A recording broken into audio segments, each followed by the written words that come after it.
Her fingers paused halfway, hovering just above the shoes. They were placed side by side, toes forward, close enough that the edges almost touched.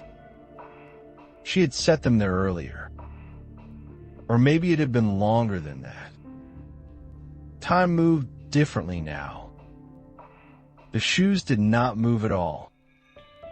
She stood for a moment, weight shifting slowly from one foot to the other. The movement was careful, measured, as if the floor needed to be negotiated. Her knees did not like sudden decisions anymore.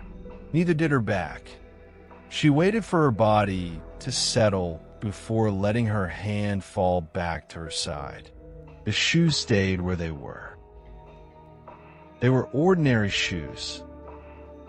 Nothing about them asked to be noticed. The kind worn without thinking. The kind taken off without ceremony. She had worn them for years. Long enough that the shape of her feet lived quietly inside them. They held that shape even now. She adjusted her stance again. A small breath left her, then another. She did not reach for the shoes. She did not step into them. She only looked. Her mornings had become slower than she expected. Not heavy, just stretched. Each motion asked for a pause before the next one followed. Standing, turning, sitting, standing again. The shoes had learned this rhythm with her. They waited.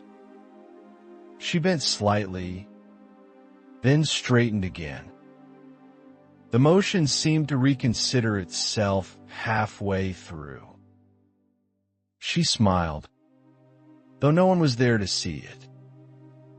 The shoes did not respond. She had placed them carefully. That part was deliberate. She always placed them carefully now. Care had become a habit. Care had replaced speed. It showed up in how she moved, how long she stood, how she let silence fill the spaces between actions.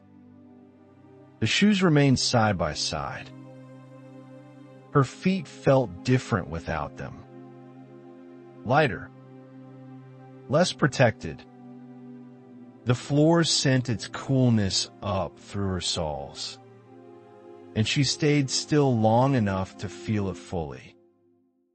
She breathed again, slow and shallow, as if not to disturb anything. Nothing changed. She looked once more at the shoes, as if expecting them to offer something back. They did not.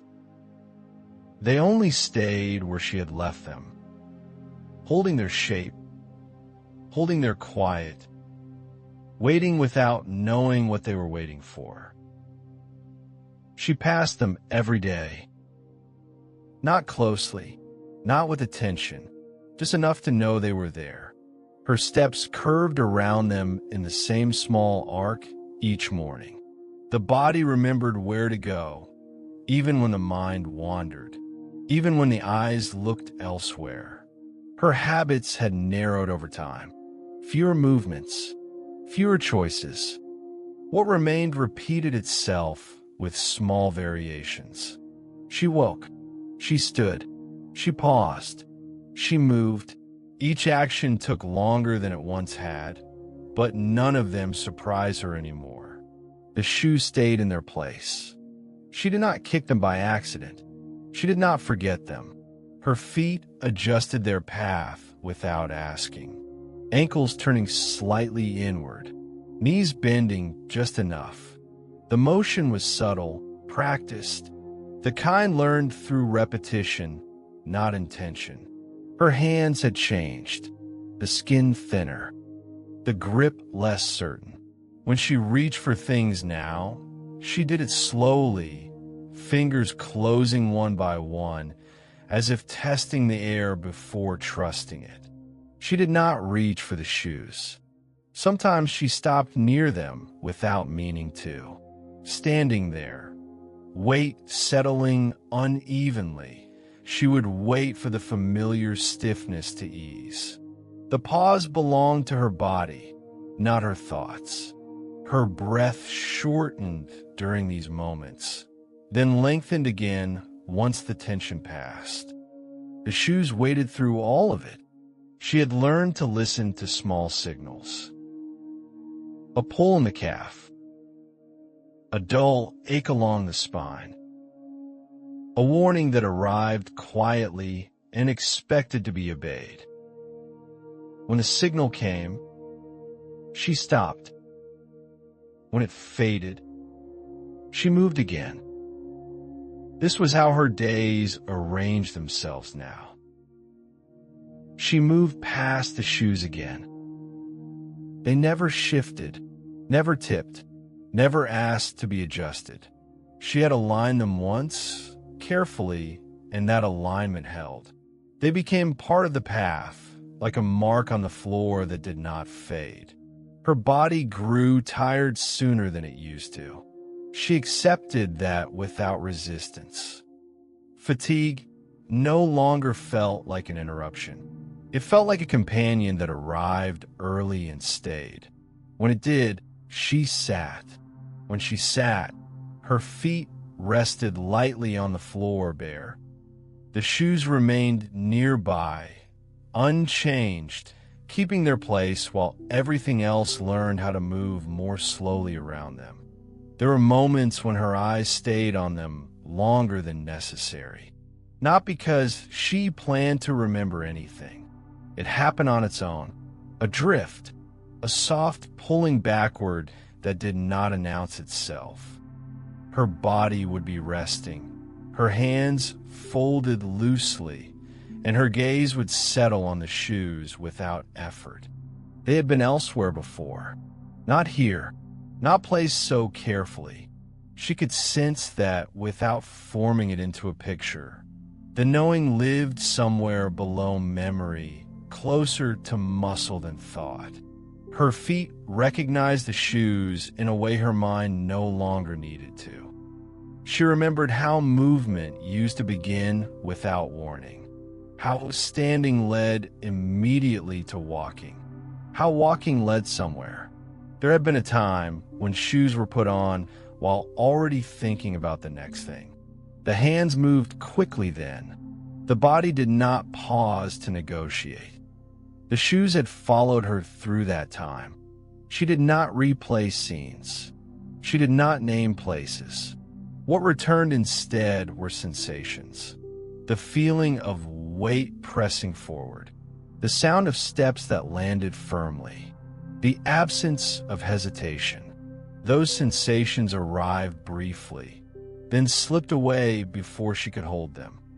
Her legs no longer trusted memory alone. They asked for confirmation now. Each step checked itself. Each shift waited for permission.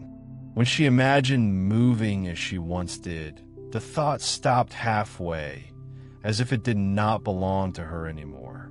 The shoes stayed silent through it. She noticed how small her world had become, not in size, but in reach. The distance between sitting and standing mattered now. The space between bare feet and shoes felt wider than it used to. She could see the gap clearly. She did not try to close it. Sometimes her foot lifted slightly, then settled back down. The motion ended before becoming a decision. Her ankle released. Her toes relaxed. The shoes did not respond. She looked away eventually. Always. The backward pull loosened its grip. The present returned, steady and slow. Her breathing found its rhythm again, and the shoes remained where they were, holding the shape of another time without asking her to step into it. She did not move them. Not later. Not the next day. not after noticing the dust beginning to soften their edges. The shoes stayed where they were, and she learned how to live with that without naming it. Her body had reached an understanding of its own limits. It no longer argued. It simply adjusted. She stood when she could. She sat when she needed to. The space between those two states became familiar, almost gentle. The shoes existed within that space. There were days when she passed them without looking at all. Her eyes followed the floor ahead, the path already known. On other days, she paused near them, not close enough to touch, not far enough to forget. The pause did not ask for resolution.